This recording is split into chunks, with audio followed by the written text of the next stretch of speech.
咩係被遺忘嘅孝道呢？上回講到咧，自從我陪媽媽歸根未祖之後咧，神奇嘅事咧即刻就發生。大家要明咧，我大姨媽係我哋家族舉足輕重嘅長輩，佢一個心念足以牽動成個家族同埋氣場，仲有福源添。佢從前都冇拜祭過佢爸爸，但係今次咧嘅態度180度轉變，仲約定我哋下一年咧一齊去拜祭添啊！佢嘅出現可能令到成個家族嘅人都會嚟到，呢個我都好期待。所以千祈唔好睇少一份孝心，一個小小嘅行動咧，都好似粒石仔咁樣，跌咗落去湖面，輕輕一下，佢會帶起整片嘅漣漪。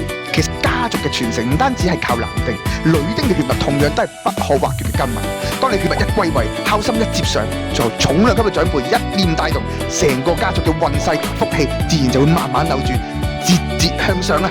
其實做人嘅根本就係一個孝字，都係懂得感恩、懂得珍惜嘅家人。有緣見到呢條片，評論區留一個孝字，提醒自己好好盡孝。